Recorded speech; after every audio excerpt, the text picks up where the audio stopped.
everyone. Welcome to our overview of creation myths. We're going to do this in several installments to keep the file sizes small, but I'm going to start off here on an overview of what creation myths are and what system of classification we're going to be using to examine them. Let's get started here. All right, so one of the terms we're going to use is called cosmogony, and that's what I have here, the birth of order. In other words, most creation myths begin in a world that is either an abyss, an emptiness, or a ocean, or some kind of mixture of elements that have not become anything yet. So what we're doing is making order out of chaos. So that's what we mean here by the birth of order. So we have an image here of the Hindu god Vishnu sleeping between the cycles of time. That's something we'll talk about later, on what's called the cosmic ocean. So it's a world of potential creation. It's not like it's a pure nothingness. Some myths are about a pure nothingness, but mostly it's some sort of elements are there already, and it's waiting to be made into something. So what is important about creation myths? Well, every culture has a creation myth. Myth, again, here we're using the word story, right? Narrative, a structure of how the world has come to be through some particular narrative.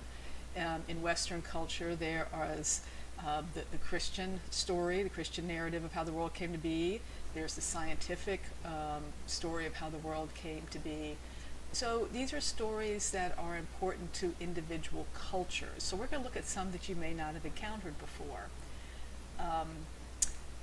Creation myths are narratives that do one of several things, sometimes more together, but and some cultures have lots of creation myths. For example, Egypt. Historically, Egypt had different cultural centers at different times. So each of those cultural centers had a slightly different creation story. So you can see lots of Egyptian creation myths. Some cultures have a pretty standard one, some have a couple. So there's a lot of different versions of stories flying around out there. But some of the big categories are that either their creation myths are about how the whole universe came to be, which is called a cosmology, right? We learned that in the functions overview.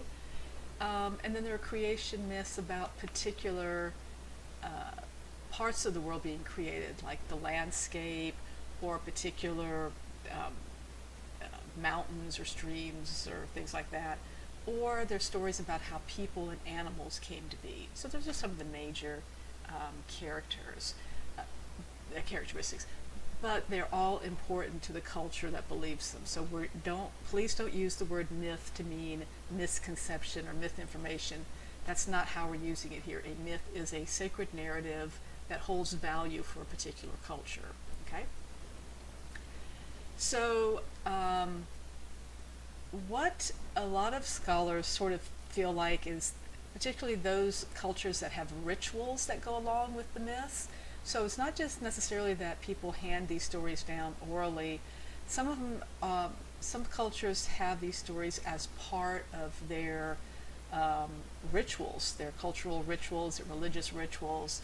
And by retelling the story or reenacting it, if there's dance or some sort of physical activity that goes along with the retelling of the story, it allows, as I say here in my second item, it allows the believer to return to the moment of time to sort of vicariously experience the world being created all over again. So as it gives the listener or the participant the ability to, in some mystical way, experience the rebirth of the world every time the ritual is enacted. So it's important to various cultures, these creation stories. We'll often find in creation myths that the culture puts themselves at the center of the